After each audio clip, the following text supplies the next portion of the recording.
ಮೀನಾಕ್ಷಿ ಸುಂದರಂ ಹಾಗೂ ಎಐಟಿಸಿಯ ರಾಜ್ಯ ಕಾರ್ಯದರ್ಶಿ ವಿಜಯ ಭಾಸ್ಕರ್.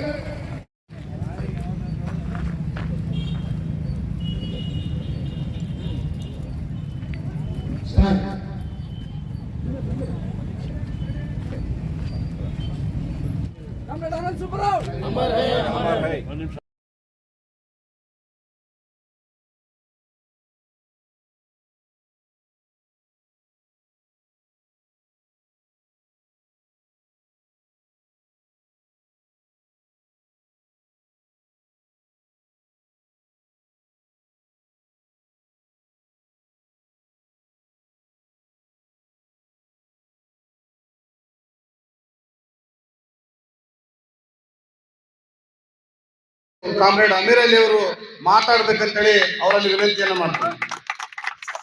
ಹಟ್ಟಿ ಚಿನ್ನದ ಗಣಿಯ ಸಿಬ್ಬಂದಿಯ ಕಾರ್ಮಿಕ ಸಂಘದ ವತಿಯಿಂದ ಅನಂತರ ನಿನ್ನೆ ತಾನೇ ರಾಯಚೂರಿನಲ್ಲಿ JCTU ಸಂಘಟನೆಯ ಎಲ್ಲ ಮುಖಂಡರು ಸೇರಿ ಈ ರಾಯಚೂರು ಜಿಲ್ಲೆಯಲ್ಲಿ ತೀರ್ಮಾನ ಮಾಡಿದಂತೆ ಇವತ್ತು ಏನು ಕೇಂದ್ರ ಸರ್ಕಾರ 4 ಕಾರ್ಮಿಕ ಸಂಹಿತೆಗಳು ಅಂದ್ರೇನು 29 ಕಾನೂನುಗಳನ್ನು ಬರೀ 4 ಸಂಹಿತೆಯಲ್ಲಿ ಹೊಂದುವ ಹಾಗೆ ಮಾಡಿ ಏನು ಅದನ್ನು 21/11/2025ಕ್ಕೆ ಅನೌನ್ಸ್ಮೆಂಟ್ ಮಾಡಿದರು.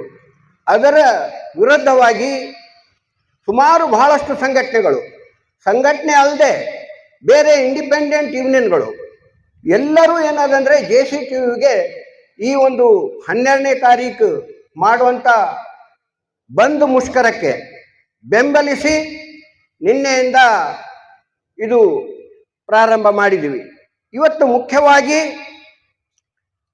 ಈ 12ನೇ ತಾರೀಕು ಆಗುವಂಥ ಮುಷ್ಕರಕ್ಕೆ ಪೂರ್ವಭಾವಿಯಾಗಿ ಪ್ರಚಾರ ಆಂದೋಲನ ಉದ್ಘಾಟನಾ ಕಾರ್ಯಕ್ರಮ ಇದು ಮೊದಲನೇ ದಿನ ಇದು ಉದ್ಘಾಟನೆ. ಇದನ್ನ ನಮ್ಮ CITU ಸಂಘಟನೆಯ ಕಾಮ್ರೇಡ್ ಮೀನಾಕ್ಷಿ ಸುಂದರಂ ಅವರು, ಅದೇ ರೀತಿ ನಮ್ಮ ಸಂಘದ ಅಧ್ಯಕ್ಷರು ಕಾಮ್ರೇಡ್ ಮಹಾಂತೇಶ್ ಅವರು, ಈಗಾಗಲೇ ಪ್ರಾಸ್ತಾವಿಕವಾಗಿ ಮಾತಾಡಿದಂಥ ನಮ್ಮ ಸಿಬ್ಬಂದಿಯ ಕಾರ್ಮಿಕ ಸಂಘದ SM ಶಫಿ ಅವರೇ ಹಾಗೂ ಶಾಂತಪ್ಪ ಅನ್ವರಿ ಅವರೇ ಮತ್ತು ಇಲ್ಲಿ ವೇದಿಕೆ ಮೇಲೆ ತಡಾಗಿ ಬಂದಂಥ ಸಂಗಯ್ಯ ಸ್ವಾಮಿ ಅವರೇ, ಆಮೇಲೆ ರಾಜ್ಯ ಮತ್ತು ಜಿಲ್ಲೆಯ ನಾಯಕರು ಎಲ್ಲರೂ ಇವತ್ತು ನಾವಿಲ್ಲಿ ಸೇರಿದ್ದೀವಿ. ಇಲ್ಲಿ ಭಾವನೆ ಏನಿದೆ ನಮ್ಮ ಕಾರ್ಮಿಕರ ಮಧ್ಯೆ ಅಂದರೆ, ಈ ಎಲೆಕ್ಷನ್ ಮುಗಿದು 6 ತಿಂಗಳಾಗ್ಯದ, ಇದು 7ನೇ ತಿಂಗಳ ಭವಿಷ್ಯ ಇರ್ಬೋದು. ಇನ್ನ ಅದೇ ಮೈಂಡ್ನಾಗ ಇದಾರೆ ಜನ ನಮ್ಮವರು, ಅದೇ ತಲೆಯಾಗ ರೀಲ್ ಓಡ್ಸಕತ್ತಾರೆ. ಹೆಂಗೆ ಓಡ್ಸಕತ್ತಾರೆ ಅಂದರೆ, ಈ ಮ್ಯಾನೇಜ್ಮೆಂಟ್ ಅಧಿಕಾರಿಗಳೇನಿದಾರಲ್ಲ ನಮ್ಮ ಕಾರ್ಮಿಕರನ್ನ ಅವಾಗ ರೀಲ್ ಓಡ್ಸಕತ್ತಾರ. ಅವರು ಒಂದು 6 ಮಂದಿ, ಇವ್ರು ಒಂದು 6 ಮಂದಿ, ಇವ್ರನ್ನ 13 ಮಂದಿ ಅನ್ನೋ ರೀತಿಯಲ್ಲಿ ಇದಾರಲ್ಲ, ಅದನ್ನು ಗುಳ್ಳೆಬ್ಸಕತ್ತಾರ ಇವ್ರ ಅಧಿಕಾರಿಗಳು. ಇದನ್ನ ನಾನು ಯಾಕೆ ಹೇಳ್ತಾ ಇದ್ದೀನಿ ನಿಮ್ಗೆ ಅಂತ ಹೇಳಿದ್ರೆ, 21/11/2025ಕ್ಕೆ ಆರ್ಡಿನೆನ್ಸ್ ಬಂತು ಕೇಂದ್ರ ಸರ್ಕಾರದಿಂದ. ಬಂದ ತಕ್ಷಣನೇ ನಮ್ಮ ಕಂಪನಿಯ ಅಧಿಕಾರಿಗಳು ಮಹಿಳಾ ಕಾರ್ಮಿಕರಿಗೆ ಅಲ್ಲಿ ಇಲ್ಲಿ ಸರ್ಫೇಸ್ ಮೇಲೆ ಇರೋರಿಗೆ, ಆಸ್ಪತ್ರೆಯಲ್ಲಿ, ನಾನು ಆಫೀಸ್ನಲ್ಲಿ ಈ ಮೊಬೈಲ್ನಾಗ ಹಾಕಕತ್ತಾರೆ, ನೋಡ್ತಾ ಇದ್ದೀನಿ ನಾನು. ಏನಂದರೆ ಈ 4 ಕಾಯ್ದೆಗಳು ಭಾಳ ಒಳ್ಳೆಯವು ತಂದಾರ ಮೋದಿ ಗೌರ್ಮೆಂಟು, ಮೋದಿ ಅವರು ಭಾಳ ಚಲೋ ಇದಾವ. ಗ್ರ್ಯಾಚ್ಯುಟಿ 5 ವರ್ಷಕ್ಕಿದ್ದು 1 ವರ್ಷಕ್ಕೆ ಕೊಡ್ತಾರ. ಒಳ್ಳೆಯ ಅಂಶಗಳನ್ನು ಪ್ರಚಾರ ಮಾಡ್ಯಾರ ನಮ್ಮ ವೆಲ್ಫೇರ್ ಆಫೀಸರ್ಗಳು. ಇದ್ರದ್ದು ಅರ್ಥ ಏನು? ಇದ್ರದ್ದು ಅರ್ಥ ಏನು ಅಂತ ನಮ್ಮ ಒಡಕನ್ನು ನೋಡಿ ಇವರು ಮುಂದರ್ದಾರೆ. ಯಾವಾಗ ಬಂದು ಪ್ರಚಾರ ಮಾಡಿದ್ರಪ್ಪ ಇವರು ಹೇಳ್ರಿ? ಯಾವ ಅಧಿಕಾರಿಗಳು ಪ್ರಚಾರ ಮಾಡಿದ್ರು? ಅಲ್ಲ ಮಾತಾಡ್ತಾರೆ ಅಂತೆ, ಭಾಳ ಒಳ್ಳೆಯದ. ಆಯ್ತು, ಡಿಬೇಟ್ ಮಾಡೋಣ ಬರ್ರಿ, ನೀವು ವೆಲ್ಫೇರ್ ಆಫೀಸರ್ಸ್ ಎಲ್ಲರೂ, ನಾವೆಲ್ಲ ಮುಖಂಡರು ಕೂಡ್ತೀವಿ, ನೀವು ಒಳ್ಳೇದು ಹೇಳಿ, ನಾನು ಎಲ್ಲಿ ಕೆಟ್ಟದಾಗ್ಯದ ನಾನು ಹೇಳ್ತೀನಿ. ಕಾರ್ಮಿಕರಿಗೆ ಎಲ್ಲಿ ಮೋಸ ಆಗ್ತದೆ ನಮ್ಮವ್ರು ಹೇಳ್ತಾರೆ. ಇಲ್ಲಿವರೆಗೆ ಕಾಮ್ರೇಡ್ ಏನು ಹೇಳಿಕೊಟ್ರು ಮೀನಾಕ್ಷಿ ಸುಂದರಮ್ಮ ಅವರು ಬಿಡಿ ಬಿಡಿಯಾಗಿ ಹೇಳಿದರು. ಆದರೆ ನಮ್ಮ ಕಾರ್ಮಿಕರ ತಲೆಯಾಗಿ ಎಷ್ಟು ಹೋಗ್ಯದೆ ನನಗೆ ಅರ್ಥ ಆಗೋಲ್ದೀಗ. ಹಂಗ ಆಲ್ರೆಡಿ ನಮ್ಮ ಹಿರಿಯರು ಮೊದಲು CITU ನಾಗ್ಲಿಂದ ಬಂದವರು ನಮ್ಮ ರಾಘವೇಂದ್ರ ಕುಷ್ಟಗಿ ಅವರು, ಇವತ್ತು ಅವರು ಜನಪರ ಸಂಘಟನೆಯ ಹೋರಾಟ ಇವತ್ತು ರಾಯಚೂರಿನಲ್ಲಿ ದೊಡ್ಡ ರೀತಿಯಲ್ಲಿ ಅವರು ಈ ವಯಸ್ಸಿನಲ್ಲಿ ಕೂಡ ಇಲ್ಲಿಗೆ ಬಂದು ನಿಮ್ಗೆ ಅಡ್ರೆಸ್ ಮಾಡ್ತಾ ಇದ್ದಾರಂದ್ರೆ ಇಲ್ಲಿ ಇದ್ದವ್ರಿಗೆ ಏನಾಗಿದೆ? ಅರೆ ನೀವು ಈ ತರ ನೀವು ಬಿಡಿ ಬಿಡಿ ಆದ್ರೆ ಸತ್ತೋಗ್ತೀರಿ ಅಂತ. ಉಳಿವು ಇಲ್ಲ, ಕಾರ್ಮಿಕರಿಗೆ ಉಳಿವು ಇಲ್ಲ. ಆಯ್ತು, ಎಲೆಕ್ಷನ್ ಆಯ್ತು, ಎಲೆಕ್ಷನ್ ನಡೀತು, ನೀವೇನು ಬಹುಮತ ಕೊಟ್ಟಿದ್ರಿ, ಏನೇನೋ ಮಾಡಿದ್ರಿ, ಕರೆಕ್ಟ್. ಅವತ್ತೇ ಹೇಳಿದ್ದೆ ನಾನು, ಯಾರೇ ಮಾಡ್ರಿ ಕಾರ್ಮಿಕರಿಗೆ ಅನ್ಯಾಯ ಆಯ್ತಂದ್ರೆ ನಾನು ಬಂದಲ್ಲಿ ನಿಂದಿರ್ತೀವಿ, ನಾವು ಹೋರಾಟ ಮಾಡ್ತೀವಿ. ಇದಕ್ಕೆ ಹೋರಾಟನೇ ಮದ್ದು, ತಿಳ್ಕೊಳ್ಳಿ ನೀವು. ಇದು ಹೋರಾಟ ಮಾಡಬಾರ್ದಂತ ಈಗಾಗಲೇ ಎಕ್ಸರ್ಸೈಸ್ ಚಾಲು ಆಗ್ಬಿಟ್ಟದ. ಆಗಲೇ ನಮ್ಮ ಅಧ್ಯಕ್ಷರು ಸ್ಟಾರ್ಟಿಂಗ್ನಾಗ ಹೇಳಿದ್ರು, ಇದು ಅವ್ರ ಕೆಲಸ, ಇದು ಮ್ಯಾನೇಜ್ಮೆಂಟದ ಕೆಲಸ. ಇದು ಈ ಅಧಿಕಾರಿಗಳಿಗೆ ಎಷ್ಟು ನಾಲೆಜ್ ಬಂದದ ನನಗೆ ಅರ್ಥ ಆಗೋದು. 4 ಕೋಟಿ ಚಲೋ ಇದಾವ ಅಂತ ಹೇಳ್ಯಾರ ಅಲ್ಲಿ ಮೊನ್ನೆ ಶಾಫ್ಟಿನ ಮೇಲೆ ಎಲ್ಲ ಮಾತಾಡ್ಯಾರ. ಅದು ನನಗೇನು ಗೊತ್ತಿಲ್ಲ, ಇದ್ರಾಗ ಬಂತದು, ಫೋನ್ನಾಗ ನೋಡಿದೆ ಕಾಮ್ರೇಡ್ ನಾನು. ಅದಕ್ಕಾಗಿ ಇವತ್ತು ನಾನು ಅವ್ರಿಗೆ ಚಾಲೆಂಜ್ ಮಾಡ್ತೀನಿ, ಬರೇ ಅವ್ರ ಜೊತೆ ಮಾತಾಡಿ ಬನ್ರಿ. ಸಾಯಂಕಾಲವರೆಗೆ ಇರ್ತಾರೆ ಆ ಅಧಿಕಾರಿಗಳು, ಯಾರು ಒಳ್ಳೇದಾಗ್ಯದ ಕಾರ್ಮಿಕರಿಗೆ ಅಂತ ಹೇಳಿರಿ, ಅವರು ಹೆಸರು ಕೊಟ್ಟು ಹೇಳ್ತೀನಿ, ಬರಲಿ. ಅವರು ಬಂದು ಅವ್ರು ಹೇಳಬೇಕು ಇದ್ರಾಗ ಏನು ಮೋದಿ ಚಲೋ ಮಾಡ್ಯಾನ ಅಂತ ಹೇಳ್ಬೇಕತ್ತ. ತಂದೆ ನೌಕರಿ ಇರೋದಿಲ್ಲ ಆತ ಮಾತಾಡಿದ, ತಂದೆ ನೌಕರಿ ಇರೋದಿಲ್ಲ ಏನೋ ಸ್ವಲ್ಪ ದಿವಸಕ್ಕೆ ಅಂತ ಒಂದು ಅನಾಹುತ ಅದರಲ್ಲಿ ಇಟ್ಟಿದ್ದಾರೆ ಅವರು. ಗ್ರ್ಯಾಚ್ಯುಟಿ ವಿಷಯ ಹೇಳ್ತಾ ಇದ್ದಾರೆ. 5 ವರ್ಷಕ್ಕೆ ಗ್ರ್ಯಾಚ್ಯುಟಿ ಇತ್ತು, 1 ವರ್ಷಕ್ಕೆ ಮಾಡ್ಯಾರ. ಅದು ಒಂದೇ ಗೊತ್ತಾಗ್ಯದ. ಕಾಮ್ರೇಡ್ ಈಗಾಗಲೇ ಮಾತಾಡುವಾಗ ಹೇಳಿದ್ರು, 1/4/2026 ತಗೊಂಡು 31/3/2027 ನಿಮಗೆ ನೋಟಿಸ್ ಕೊಟ್ಬಿಡ್ತಾನೆ. 1 ವರ್ಷಕ್ಕೆ. 1 ವರ್ಷದ ನಂತರ ಏನು ಮಾಡ್ತಾನೆ, 240 ದಿನ ನೀನು ಕೆಲಸ ಮಾಡಿದರೆ 15 ದಿನದ ಪಗಾರ ಗ್ರ್ಯಾಚ್ಯುಟಿ, ಅದನ್ನು ಕೊಟ್ಟು ಕಳಿಸಿಬಿಡ್ತಾನೆ. ಅಲ್ಲಪ್ಪ, ಆ 1 ವರ್ಷದಲ್ಲಿ ಮನುಷ್ಯ ಸತ್ನಂದ್ರೆ ಎಷ್ಟು ವರ್ಷದ ಗ್ರ್ಯಾಚ್ಯುಟಿ ಕೊಡ್ತೀನಿ ಏನೋ, ಅದು ಏನು ಹೇಳ್ತದ ಕಾಯ್ದೆಯಲ್ಲಿ? 1 ವರ್ಷದ್ದೇ ಹೇಳೋದು ಅದು ಬೇರೆ ಮಾತು. 5 ವರ್ಷ, ಈಗ 5 ವರ್ಷ ಇರೋದನ್ನ ಯಾವಾಗೂ 5 ವರ್ಷ ಆದ್ಮೇಲೆ 6ನೇ ವರ್ಷದಾಗ ಅವನು ತೀರ್ಕೊಂಡ್ರೆ ಇಡೀ 60 ವರ್ಷ ಆಗೋವರೆಗೆ ಅವನಿಗೆ ಗ್ರ್ಯಾಚ್ಯುಟಿ ಬರುತ್ತೆ. ಇದು ಪ್ರಶ್ನೆ. ಆಮೇಲೆ ಮುಖ್ಯವಾಗಿ ನಮ್ಮ ಕಾರ್ಮಿಕರಿಗೆ ಒಂದು ಕಿವಿ ಮಾತು ಹೇಳಕ್ಕೆ ಇಷ್ಟಪಡ್ತೀನಿ ಕಾಮ್ರೇಡ್ಸ್, ನೀವು ಏನೇ ತಿಳ್ಕೊಳ್ಳಿ, ಈಗ ಎಲ್ಲರೂ ಈ ಥರ ಎಲ್ಲರೂ ಅದು ತಮ್ಮ ವ್ಯಕ್ತಿಗತವಾಗಿ ಮಾತಾಡೋದು ಹೇಳೋದು ಇದೆ. ಈ ಒಂದು 4 ಕೋಡ್ಗಳ ಬಗ್ಗೆ ಸೂಕ್ಷ್ಮ ರೀತಿಯಿಂದ ಹೆಡ್ಲೈನ್ಸ್ ಹೇಳಿದ್ದಾರೆ. ಈಗ ನಾವು ಬೇಡಿಕೆ ಪತ್ರ ಕೊಟ್ಟಿವಿ, ನೀವು 1/4/2026 ಈಗ 40 ದಿನದ ಒಂದು ಆಲ್ರೆಡಿ ಅವರು ನೋಟಿಸ್ ಮಾಡಿಬಿಟ್ಟಿದ್ದಾರೆ ಸೆಂಟ್ರಲ್ ಗೌರ್ಮೆಂಟ್. ಆಮೇಲೆ ಈ ಹಟ್ಟಿಗೋಳು ಮೈಸ್ನಾಗಂತೂ ಇದರ ಅಂಶಗಳು ಈಗಾಗಲೇ ಲಾಗು ಮಾಡ್ಯಾರ. ಅವರು ಒಳಗೊಳಗೆ ಲಾಗು ಮಾಡಿಬಿಟ್ಟಿದ್ದಾರೆ ಬಹಳಷ್ಟು ಇಶ್ಯೂಗಳು. ಯಾವುದು ಯೂನಿಯನ್ ಐತೆ ಇರ್ಲಾರ್ದಂಗ ಮಾತಾಡ್ಕೊಂತ ಹೊಟ್ಟಿದ್ದಾರೆ. ನೇರವಾಗಿ ಕಾರ್ಮಿಕರನ್ನ ಮುಚ್ಚಳಿಕೆ ಮಾಡಿಸ್ಕೊಳ್ತಾ ಇದ್ದಾರೆ. ಹಂಗೇನು ಮಾಡಕ್ಕೆ ಬರೋದಿಲ್ಲ. ಅದೆಲ್ಲ ಕಾಯ್ದೆಗಳಿದಾವ, ಗ್ರ್ಯಾಚ್ಯುಟಿ ಆ್ಯಕ್ಟ್, EPF ಆ್ಯಕ್ಟ್, ಆಮೇಲೆ ಮಹಿಳೆಯರ ಸಲುವಾಗಿ ಹೆರಿಗೆ ಆ್ಯಕ್ಟು, ಇವು 29 ಆ್ಯಕ್ಟ್ಗಳು ಇಂಥವು ಏನಿದಾವ, ಕಾಂಪನ್ಸೇಷನ್ ಆ್ಯಕ್ಟ್, ಇವು ಎಲ್ಲ ಸೇರಿ ಬರೇ ಒಂದು 4 ಸಂಹಿತೆಯಲ್ಲಿ ಡಿವೈಡ್ ಮಾಡಿ ಇಟ್ಟಿದ್ದಾರೆ. ಈ ವಿಷಯ ಗಂಭೀರವಾದ ವಿಷಯ.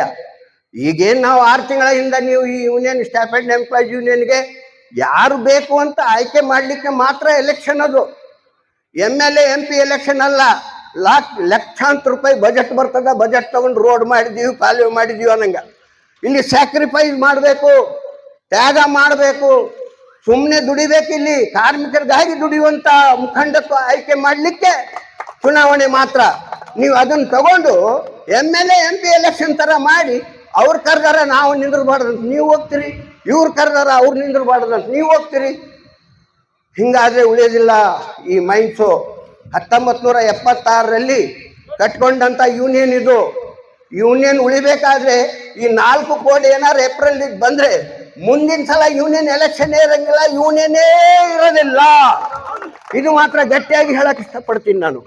ಟ್ರೇಡ್ ಯೂನಿಯನ್ ಆಕ್ಟ್ ಕಂಪ್ಲೀಟ್ ಅಳಿದ್ಬಿಟ್ಟಾರೆ, ಅವರು ಅಳಿಸಿಬಿಟ್ಟಿದ್ದಾರೆ. ಆದ್ರೆ ಕೂಡ ನಮ್ಮವರು ಡಿಮಾಂಡ್ ಅದು ಎಲ್ಲ ಹಾಕಿವಿ, ಮಾತಾಡ್ತಾರೆ, ಕರೆದಾರೆ, ಅವೆಲ್ಲ ಸುಳ್ಳೆ. ಈಗ ಹೊಸ ಕಾನೂನುಗಳನ್ನ ಯಾವ ರೀತಿಯಾಗಿ ಲಾಗು ಮಾಡ್ಬೇಕಂತ ಈಗಾಗಲೇ ನಮ್ಮ ಆಡಳಿತ ವರ್ಗದವರು ತಮ್ಮ ಆಫೀಸರ್ಸ್ಗಳಿಗೆ ಟ್ರೈನಿಂಗ್ ಮಾಡಕ್ ಚಾಲು ಮಾಡಿಬಿಟ್ಟಿದ್ದಾರೆ. ಹಂಗಾಗಿ ನಾವು ಇಲ್ಲಿರುವಂತ ಎಲ್ಲರೂ ನಮ್ಮ ಮುಖಂಡರಿಗೆ ನಾವು ಟ್ರೈನಿಂಗ್ ಮಾಡಬೇಕಾಗಿದೆ.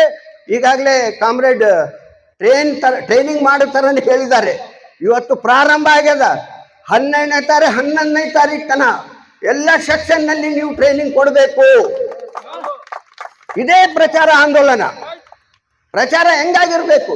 ಸ್ವಯಂ ಪ್ರೇರಿತ. ಅಲ್ಲಿ ನಿಂತು ನಿಂದ್ರಿ ಅಂತ ಹೇಳ್ಕೊಂತಲ್ಲ, ಅವ್ರ ಭವಿಷ್ಯ ಸಲುವಾಗಿ ನೀವೆಲ್ಲ ನಿಂದ್ರಿಸ್ಬೇಕು. ಅವರಿಗೆ ಕಾರ್ಮಿಕರ ಭವಿಷ್ಯ ಬೆಳಿಬೇಕಾದ್ರೆ ನೀವು ಒಕ್ಕಟ್ಟಾಗಿ ತೋರಿಸ್ಬೇಕು. ಇವತ್ತಾಗಲೇ ಹೋಗ್ಯದ ಪಿಕ್ಚರ್ ಗಿಚ್ಚಂದ್ರೆ ಎಲ್ಲ ಅವ್ರದ್ದು ಫೇಲ್ ಆಗ್ಯದ. ಅರೆ ನೀವು ಎಕಡೆ ಇದ್ರು ಮಾರಾಯ, ನೀವು ಯಾರ ಕಡೆ ಇದ್ರಿ ನಮ್ಗೆ ಅರ್ಥ ಆಗ್ತಾ ಇಲ್ಲ. ಆಯ್ತು, ಎಲೆಕ್ಷನ್ ಆಯ್ತು, TUC ಇತ್ತು, AITC ಇತ್ತು, ಇನ್ನೊಂದು ಆಕಳದವ್ರು ಇತ್ತು. ಕಾಮ್ರೇಡ್ ಅಧ್ಯಕ್ಷರಾಗಿ ನಿಂತಿದ್ರು. ನಾನು ಬಹಳ ಖುಷಿಯಾದೆ. ಮತ್ತೆ ರಾಘವೇಂದ್ರ ಕುಷ್ಟಗಿ ಅವ್ರು ಬಂದು ಅಧ್ಯಕ್ಷರಾಗ್ಯಾರಂತ. ಯಾಕಂದ್ರೆ ಹಿಂದಕ ಕಮ್ಯುನಿಸ್ಟ್ ತತ್ವದಿಂದ ಬಂದಂತ ಹೋರಾಟಗಾರರು ನಾವೆಲ್ಲ. ನಾವು ಎಲ್ಲಿ ಹೋದ್ರೆ ಕೂಡ ಕೋತಿ ಹೆಂಗ್ ಲಾಗ ಆಗ್ತದ, ಮನುಷ್ಯ ಮುದುಕಾದ್ರೆ ಕೂಡ ಕೋತಿ ಲಾಗ ಆಗ್ತದಲ್ಲ, ಅದ್ರಂಗೆ ಲಾಗ ಹಾಕ ಮಂದಿ ನಾವು ಎಲ್ಲರೂ ಲಾಗ ಹಾಕ್ತೀವಿ. ಇತ್ತ ಅಲ್ಲಿದ್ದ ಇಲ್ಲಿಗಾಕ್ ಬಂದನ, ನಿಮ್ದೇನು ಜಾಗೃತಿ ಕಳ್ಸ್ಕೊಳಕ್ ಬಂದಿಲ್ಲ. ನಾವು ಕಾರ್ಮಿಕರ ಹಕ್ಕಿಗಾಗಿ ಹೋರಾಟ ಮಾಡೋರು, ಹಕ್ಕು ಉಳಿಸೋರು, ಮೈನ್ಸ್ ಉಳಿಸೋರು. ಇಲ್ಲಿ ನಾವು ಕಾಂಟ್ರಾಕ್ಟ್ ಬೇಡ ಅಂತ ಒದ್ದಾಡಿದ್ರೆ ಈಗ ಒಳಗೊಳಗೆ 500 ಮಂದಿ ಕಾಂಟ್ರಾಕ್ಟ್ ತಂದ್ಬಿಟ್ಟಾರ. ಅಂದ್ರೇನು? 4 ಕೋಡ್ಗಳಲ್ಲಿ ಇರುವಂತ ಅಂಶಗಳು ಆಗಲೇ ಲಾಗು ಮಾಡಿಬಿಟ್ಟಾರೆ ಇವರು. ಇದನ್ನು ನಾವು ಅರ್ಥ ಮಾಡ್ಕೋಬೇಕಾಗಿದೆ ಕಾಮ್ರೇಡ್ಸ್. ನೀವು ಇಷ್ಟೇ ಜನ ಕುಂತು ಕೇಳಿ, ಯಾರನ್ನ ಕೇಳಿ, ನಾವಂತೂ 10 ಮಂದಿ ಇದ್ರು ಕೂಡ ನಾವು ಮಾತಾಡೋರೆ. ನಾವೇನ್ ಬಂಡವಾಳಗಾರರಲ್ಲ, ನಾವೇನ್ ದುಡ್ಡು ಹಂಚಿ ಮಾಡೋರಲ್ಲ. ನೀವು 10 ಮಂದಿ ಕುಂದ್ರೆ 10 ಮಂದಿಗೆ ಹೇಳೋರು ನಾವು. ನೀವು 10 ಮಂದಿ ಹೋಗಿ 5 ಮಂದಿಗೆ ಹೇಳಿದ್ರು ಕೂಡ ಖುಷಿ ನನಗೆ. ಆದ್ದರಿಂದ ನಮ್ಮ ಸಂಘಟನೆ ಕೂಡ ನಾವು ಸಭೆ ನಡೆಸಿದ್ವಿ. ಆಗಲೇ ಯೂನಿಯನ್ನಿಂದ ಲೆಟ್ರ್ ಬಂತು ನಮಗೆ. ಲೆಟ್ರ್ ಬಂದ ನಂತರ ನಾವು ಸಭೆ ಸೇರಿದ್ವಿ. ಡಿಸ್ಟಿಕ್ ಸಭೆ, ಸ್ಟೇಟ್ವರೆಗೆ ಮಾತಾಡಿದೆ. ಯಾಕಂದರೆ ನಾನು ಟ್ರೇಡ್ ಯೂನಿಯನ್ ಸೆಂಟರ್ನ ಒಂದು ರಾಜ್ಯಾಧ್ಯಕ್ಷನಾಗಿದ್ದೀನಿ ಅಂತ ಹೇಳಿ ನಾನು ಈ ಮಾತಾಡೋಕ್ಕೆ ಇಷ್ಟಪಡ್ತಾ ಇದ್ದೀನಿ. TUC ಲೇಬರ್ನ ಬಿಟ್ಟು ಯಾರೂ ಇಲ್ಲ. ಟ್ರೇಡ್ ಯೂನಿಯನ್ಗಳು ಏನಿದಾವ, ಲೇಬರ್ ಇದ್ರೇ ಟ್ರೇಡ್ ಯೂನಿಯನ್. ನೀವು 4 ಕೋಡ್ ಬಂದಾಗ ಟ್ರೇಡ್ ಯೂನಿಯನ್ನೇ ಇಲ್ಲ ಅಂದ್ರೆ ಏಪ್ರಿಲ್ ಮೇನಾಗ ನಮ್ಗೆ ಬೋನಸ್ ಕೊಡ್ಸರಿ ಅಂತ ಕೇಳೋ ಹಕ್ಕೆ ಕಳ್ಕೊಂಡಿರ್ತೀರಿ. ನೀವು ಎಲ್ಲಿರ್ತದ ಯೂನಿಯನ್ ಅಲ್ಲಿ? ಅರ್ಥ ಮಾಡ್ಕೊಳ್ಳಿ. ಈಗಾಗಲೇ ಯಜಮಾನ್ರು ಹೇಳಿದ್ರು ಏನಂತ, 2ನೇ ಸ್ವತಂತ್ರ ಸಂಗ್ರಾಮ ಇದು ಈಗ ನಡೆಯುವಂಥದ್ದು. ಇದನ್ನ ನಾವು ಗೆಲ್ಲಬೇಕಾಗಿದೆ. ಇಲ್ಲಿ ಯಾವುದು ಮುಖ ಮಾರಿ ಆತ ಹಿಂಗ ಈತ ಹಿಂಗ, ಅನೂರಿ ಹಂಗದನ, ಶಬ್ಸಾಬ್ ಹಂಗಾಗ್ಯಾರ, ಅವ್ರು ಒಂದಾಗ್ಯಾರ ನೋಡು, ಜಾತಿ ಒಂದಾಗ್ಯಾರ. ಅದೆಲ್ಲ ಆಗಿಲ್ಲ. ನಾವು ಜಾತಿ ಪಾತಿ ಮಾಡೋರಲ್ಲ. ನಾವು ಏನ್ ಮಾಡೋರು ಅಂದ್ರೆ ಕಾರ್ಮಿಕರು, ದುಡಿಯೋ ವರ್ಗ, ಅವ್ರ ಸಲುವಾಗಿ. ಆಮೇಲೆ ಮೈನ್ಸ್ ಉಳಿಬೇಕು, ಬೆಳಿಬೇಕು. ಅದ್ರ ಸಲುವಾಗಿ ನಾವು ಯೋಚನೆ ಮಾಡೋಂಥವ್ರು. ಮುಂದಿನ ಪೀಳಿಗೆಗಾಗಿ ಯಾವ ರೀತಿಯಾಗಿ ಕಾಮ್ರೇಡ್ ರಾಘವೇಂದ್ರ ಕುಷ್ಟಗಿ ಅವ್ರು ಹೇಳಿದ್ರಲ್ಲ, ನಮ್ಮ ಮಕ್ಕಳು ಶಾಪ ಆಗ್ತಾರ. ಯಾವಾಗ ಇವರೆಲ್ಲ ಹಿಂಗೆ ತಂದಾಗಿ ಇವು ಮಕ್ಕೊಂಡಿದ್ವು ಏನಂತ ಹೇಳಬಾರ್ದು ಅನ್ನೋ ರೀತಿಯಲ್ಲಿ ಅವ್ರೇನು ಹೇಳ್ಯಾರ, ಅದು ಭಾಳ ಇಂಪಾರ್ಟೆಂಟ್ ಮಾತಿದೆ. ಸ್ವಲ್ಪ ಅರ್ಥ ಮಾಡ್ಕೊಳ್ಳಿ. ಅಲ್ಲ, ನಿಂದ್ರಿಸಿ ಅಲ್ಲ, ನೀವು ಸ್ವಯಂ ಪ್ರೇರಿತವಾಗಿ ನಿಲ್ಲಬೇಕು. ಇವತ್ತು ಪ್ರಾರಂಭ ಐತಿ. ಇವತ್ತು ಆಯಿತು, ಪ್ರಾರಂಭದಾಗ ಇಷ್ಟು ಮಂದಿ ಇದ್ರಿ. 11ನೇ ತಾರೀಕಿಗೆ ಇದು ಫುಲ್ಲು ನಿಂದಿರ್ಬೇಕು. ಆಮೇಲೆ ನಾನು ಅಂಗಡಿ ಮುಗ್ಗಟ್ಟಿನ ಮಾಲೀಕರಿಗೂ ಕೂಡ ನಾನು ಬೇಡ್ತೀನಿ. ಏನು ಬೇಡ್ಕೊತೀನಿ? ಈ ಕಂಪನಿ ಉಳಿಬೇಕು. ಕಂಪನಿ ಉಳಿದ್ರೆ ಕಾರ್ಮಿಕರು ಉಳಿಬೇಕು. ಕಾರ್ಮಿಕರು ಉಳಿದ್ರೆ ನಿಮ್ಮ ವ್ಯಾಪಾರ ಆಗ್ತದ, ನೀವು ಉಳಿತೀರಿ. ಅವತ್ತು ನೀವು ಅಂಗಡಿ ಮುಗ್ಗಟ್ಟು ಕೂಡ ಬಂದ್ ಮಾಡಿ ನಮಗೆ ಸಹಕಾರ ತೋರಿಸ್ಬೇಕು ಎಲ್ಲರೂ. ಅವಾಗ ತಾನೇ ನಾವು ಈ ಸರ್ಕಾರಕ್ಕೆ ನಾವು ಬಗ್ಸಕ್ಕಾಗುತ್ತೆ. ಆಮೇಲೆ ಎಲ್ರಿ ಮೋದಿ ಸರ್ಕಾರ ಕೇಂದ್ರ ಮಾಡ್ಯದ, ನಾವೆಲ್ಲ ಎಲೆಕ್ಷನ್ನಾಗ ಕಾಂಗ್ರೆಸ್ಗೂ ಮಾಡೀವಿ, ಅವ್ರು ನಮ್ಗೆ ಗೆಲ್ಸ್ತಾರ. ಮೂರ್ಖರೇ ಇದ್ರಿ ನೀವು. ದುಡಿಯೋ ವರ್ಗಕ್ಕೆ ನಿಂದ್ರಿಸೋ ಟ್ರೇಡ್ ಯೂನಿಯನಿಸ್ಟ್ಗಳೇ ನಾವು ಮಾರ್ಗ, ನಾವು ಕಾರ್ಮಿಕರಿಗಾಗಿ ಯೋಚನೆ ಮಾಡೋರು. ಏನ್ ನೀವು ರಾಜಕೀಯಕ್ಕೆ ಬಲಿ ಹಾಕ್ತೀರಿ? ಆಗ್ಲೇ ಮಾತಾಡ್ತಾ ಹೇಳಿದ್ರು ಅವರು, ಕೇಂದ್ರ ಸರ್ಕಾರ ಇನ್ನ ಬಾಯಾಗೈತೆ ಮಾತು, ಆಗ್ಲೇ ಇಲ್ಲಿ ಕಾನೂನು ತಂದ್ಬಿಟ್ಟಾರೆ, ಕರ್ನಾಟಕದಾಗೂ ತಂದ್ಬಿಟ್ಟಿದ್ದಾರೆ. ನೀವೇನು ಉಳಿದಿ ಅಂತ ತಿಳಿದ್ರೇನು? ಬಂದ್ಬಿಟ್ಟಾವೆ ಆಗ್ಲೇ. ಈಗ ನೀವು 12 ಚಾಲು ಮಾಡಿದ್ರಂದ್ರೆ ಖಂಡಿತ ಈ ಒಂದು ಹೋರಾಟ ಏನು ಸಕ್ಸಸ್ ಮಾಡಬೇಕು. ಇದನ್ನ ಬರೇ ತಮಾಷೆಗಾಗಿ ಮಾತಾಡ್ತಾ ಇಲ್ಲ ಕಾಮ್ರೇಡ್ಸ್, ಭಾಳಷ್ಟು ಮಾತಾಡಿದ್ದಾರೆ. ನಾನು ಟೈಮ್ ತಗೊಳ್ಳಾರ್ದೆ, ಯಾಕಂದರೆ ನಂಬರ್ ಹಾಕಿ ಹೋಗ್ತಾರೆ, ಹೋಗಲಿ, ಅವ್ರನ್ನ ಅಟೆಂಡ್ ಮಾಡಿದ್ರೆ ನೋಡಮ್ ನಾಳೆ ಏನು ಮಾಡ್ತಾರೆ. ಅದಕ್ಕೂ ತಯಾರಾಗಿರ್ಬೇಕು. ತ್ಯಾಗ ಅಂದ್ರೇನು? ನೀವು ತ್ಯಾಗ ಮಾಡಕ್ಕೆ ತಯಾರಾಗ್ಬೇಕ್ರಿ. ಕಾರ್ಮಿಕರು ತ್ಯಾಗ ಬಲಿದಾನ ಮಾಡಕ್ಕೆ ತಯಾರಾದಾಗ ನಿಮ್ಮ ಪೀಳಿಗೆ, ನಿಮ್ಮ ಮಕ್ಕಳು, ನಿಮ್ಮ ಅಣ್ಣ ತಮ್ಮರು ಬರೋರಿಗೆ ಈ ಉದ್ಯೋಗ ಉಳಿತದೆ. ನೀವೇ ತ್ಯಾಗ ಮಾಡ್ಲಾರ್ದಂಗೆ ಹೋದ್ರೆ ಇಲ್ಲಿ ನಡೆಯೋದಿಲ್ಲ. ನಾನು ಅನ್ನಲ್ಲ, ನಾವು ಬಜೆಟ್ ಇಲ್ಲ ನಮ್ಗೆ. ಈ ಯೂನಿಯನ್ಗೆ ಒಂದು 2 ಕೋಟಿ ಬಜೆಟ್ ಬರಕತ್ತದ, ಅದನ್ನ ತಗೊಂಡು ನಿಮ್ಗೆ ಕೊಡಕೈತೀವಿ ಅಂದ್ರೆ ಅದು ಬೇರೆ, ಮತ್ತು ಆ ಎಲೆಕ್ಷನ್ ಬೇರೆ. ಯೂನಿಯನ್ ಬಜೆಟ್ ಇರಲಾರ್ದಂಗೆ ಸೇವ್ ಮಾಡುವಂಥದ್ದು, ತ್ಯಾಗ ಮನೆ ಭಾವನೆ ಬೆಳೆಸುವಂಥದ್ದು, ಕಾರ್ಮಿಕರಲ್ಲಿ ಒಕ್ಕಟ್ಟು ತರುವಂಥದ್ದು. ನಾನು ಅದಕ್ಕೆ ಹೇಳ್ತಾ ಇದ್ದೀನಿ, ಅದನ್ನ ಬಿಟ್ಬಿಡಿ. ಅದು ಈಗ 6 ತಿಂಗಳಾಯ್ತು, ಎಲೆಕ್ಷನ್ ಹೋಗ್ಲಿ. ಈಗ ಕಂಪ್ನಿ ಉಳಿಸ್ಕೋಬೇಕು. ಕಂಪ್ನಿಯಾಗ ನಡೆಯುವಂಥ ಕಾರ್ಮಿಕರಿಗೆ ಮೇಲೆ ನಡೆಯುವಂಥ ಅನ್ಯಾಯವನ್ನು ನಿಂದ್ರಿಸಲಿಕ್ಕೆ ನಾವು ತಯಾರಾಗಬೇಕು. ಆಮೇಲೆ ನಾವು ಕೂಡಿಸಿ ಇಟ್ಟಂತ ಹಣ ಪೋಲಿ ಮಾಡಕ್ ಹೊಂಟಿದ್ದಾರೆ. ಆ ಪೋಲಿ ಆಗ್ಲಾರ್ದಂಗ ನಮ್ಮ ಕಾರ್ಮಿಕರಿಗೆ ಬಳಕೆ ಆಗ್ಬೇಕದು. ಕೋಟ್ಯಾಂತರ ರೂಪಾಯಿನ ಹಾಳು ಮಾಡಕ್ ಹೊಂಟಿದ್ದಾರೆ ಅಲ್ಲಿ. ಅದನ್ನು ಯೋಚನೆ ಮಾಡೋದು ಇದೆ ನಾವೆಲ್ಲ ಕಡೆ. ಯಾಕಂದ್ರೆ ಪ್ರೊಡಕ್ಷನ್ಗೆ ನಾವು ಅವ್ರಿಗೆ ಹೇಳ್ತಾ ಇದ್ದೀವಿ, ಡೆವಲಪ್ಮೆಂಟ್ ಮಾಡ್ರಿ. ಡೆವಲಪ್ಮೆಂಟ್ ಮಾಡಿದ್ರೆ ಇದು ಗಣಿಯ ಇದು ಆಯುಷ್ಯ ಹೆಚ್ಚಾಗುತ್ತೆ ಅಂತ ಹೇಳ್ತಾ ಇದ್ದೀವಿ ನಾವು. ಆದರೆ ಅವ್ರು ಡೆವಲಪ್ಮೆಂಟ್ ಮಾಡಕ್ಕೆ ತಯಾರಿಲ್ಲ. ಯಾಕೆ ಮಾಡೋದಿಲ್ಲ ಅಂದರೆ ಗುತ್ತಿಗೆ ಅವರಿಗೆ ಮಾಡ್ಕೊಳ್ಳಾಕ ಇವ್ರು ಕೆಲಸ ಮಾಡೋಳ್ರು ಅಂತ ಹೇಳಾಕ ಮಾಡೋಳ್ರು ಅವರು. ಈಗಾಗಲೇ ಪೇಪರ್ನಾಗ ದಿನ ಬರಕತ್ತದ 240 kg ಹಿಂದೆ ಇದಾರ, 240 kg ಹಿಂದೆ ಇದಾರ. ಅಲ್ಲಪ್ಪ, 240 kg ನಾವು ಏನು ಬಜೆಟ್ ಮಾಡಾಗ ರೇಟ್ ಏನಿತ್ತು ಗೋಲ್ಡ್ದು? ಅದಕ್ಕೆ ದಾಟಿ ಹೋಗ್ಬಿಟ್ಟಿವಿ. ನಾನು ಅಂತೀನಿ 240 kg ಬೇಕಾಗಿಲ್ಲ. ಅವಾಗ 1500 kg ಬೇಕಾಗಿತ್ತು, ಇವತ್ತು 1200 kg ಸಾಕು ನಮ್ಗೆ. ಯಾಕೆ ಹೆಚ್ಚಿಗೆ ನೀನು ಕೇಳ್ತೀವಿ? ಒಂದು 1.5 ಲಕ್ಷ ಆಗ್ಯದ ಗೋಲ್ಡ್ ರೇಟ್. ಏನು ಲೆಕ್ಕಪತ್ರ ಗೊತ್ತಿರಲಾರ್ದಂಗೆ ಮಾತಾಡ್ತೀಯ? ಆ ಬಜೆಟ್ ಚೇಂಜ್ ಮಾಡಿ. ಈಗ ನಾವೇನು ಮಾಡೀವಿ ಅದು ಕರೆಕ್ಟ್ ಐತಿ. ಈಗ ಏನು ಕೊಡಬೇಕು ಅಷ್ಟೇ. ಇದೆಲ್ಲ ಹೊಸ ಕಾನೂನುಗಳನ್ನು ನಮ್ಮಲ್ಲಿ ಹೇರ್ತಾ ಇದ್ದಾರೆ, ಇಂಡೈರೆಕ್ಟ್ಲಿ ಆಗಲೇ ಒಳಗೆ ತಂದಿದ್ದಾರೆ. ಆದ್ದರಿಂದ ಈ ಒಂದು ವೇದಿಕೆ ಮೇಲೆ ಇರುವಂಥ ಎಲ್ಲ ಅಧ್ಯಕ್ಷರು ಇವತ್ತು ಉದ್ಘಾಟನಾ ಸಭಾ ಇದೆ ಇದು. ಈ ಒಂದು ಸಭೆಯಲ್ಲಿ ನನಗೆ ಕರೆದು ಪತ್ರ ಕೊಟ್ಟು ಮಾತಾಡಲಿಕ್ಕೆ ಅವಕಾಶ ಕೊಟ್ಟಿದ್ದಾರೆ. ನಾನು ಏನಾದರೂ ಆ ವಿಷಯದಲ್ಲಿ ಮಾತಾಡಿದ್ರೆ ಅಧ್ಯಕ್ಷರಿಗೆ ಕ್ಷಮೆ ಯಾಚಿಸ್ತೀನಿ. ಯಾಕಂದರೆ ಅವ್ರು ರೂಲಿಂಗ್ನಾಗ ಹೇಳಿದ್ದಾರೆ, ನಾ ಏನಾದ್ರು ಮಾಡಿದೆ ಯಾವನ್ಗಾರ ಆಫೀಸರ್ಗೆ ಬೈದ್ರೆ ಅವ್ರ ಕೆಲಸಗಳಾಗಲಿಲ್ಲ ಅಂದರೆ ನನ್ನ ಮೇಲೆ ಬರ್ತದೆ. ಆದ್ದರಿಂದ ಮೆತ್ತಗೆ ಹಿಂಗೆ ಹೋಗೋರು ಮನೆ ಬ್ಯಾಲೆನ್ಸ್ ಹಿಡಿರ್ತಾರೆ. ನಮಗೆ ನಾವು ಫುಲ್ ಜನ ಯಾವಾಗ ಏನಾದ್ರು ಮಾತಾಡಿಬಿಡ್ತೀವಿ. ಇನ್ನೊಂದೇ ಟೈಮ್ ನಾವು ವ್ಯಕ್ತಿ ಹಾಕಿ ಇವು ಏನೇನು ಮಾಡೋಕ್ಕೆ ತರ ಭ್ರಷ್ಟದ ಬಗ್ಗೆ ನಾವು ಮಾತಾಡೋಕ್ಕೆ ತಯಾರಿದ್ದೀವಿ ಅಂತ ಈ ಸಂದರ್ಭದಲ್ಲಿ ಹೇಳುತ್ತಾ, ಈಗಾಗಲೇ ಭಾಳಷ್ಟು ವಿಚಾರಗಳು ಮಾಡಿದ್ದಾರೆ. ಇನ್ನೂ ಮಾತಾಡೋರು ಇದ್ದಾರೆ, ಇದರಲ್ಲ ಇನ್ನೂ ಮಾತಾಡೋರಿದ್ದಾರೆ. ಆದ್ದರಿಂದ ನನಗೆ ಮಾತಾಡಲು ಅವಕಾಶ ಕೊಟ್ಟಂಥ ಎಲ್ಲ ವೇದಿಕೆಗೆ ನಾನು ಧನ್ಯವಾದ ಹೇಳುತ್ತಾ ನನ್ನ ಮಾತು ಮುಗಿಸುತ್ತೇನೆ. RTV ಕನ್ನಡ, ಚಿನ್ನದ ನಾಡಿನ ಕನ್ನಡಿಗರ ಧ್ವನಿ. ನಮ್ಮ ಚಾನೆಲ್ ವೀಕ್ಷಿಸಿದ ನಂತರ ಲೈಕ್ ಮಾಡಿ, ಶೇರ್ ಮಾಡಿ, ಸಬ್ಸ್ಕ್ರೈಬ್ ಮಾಡಿಕೊಳ್ಳಿ. ರಾಯಚೂರು ಜಿಲ್ಲೆಯ ಪ್ರತಿನಿಧಿ ಶ್ರೀನಿವಾಸ್ ಮಧುಶ್ರೀ, ಹಟ್ಟಿ ಚಿನ್ನದ ಗಣಿ. ಧನ್ಯವಾದಗಳು.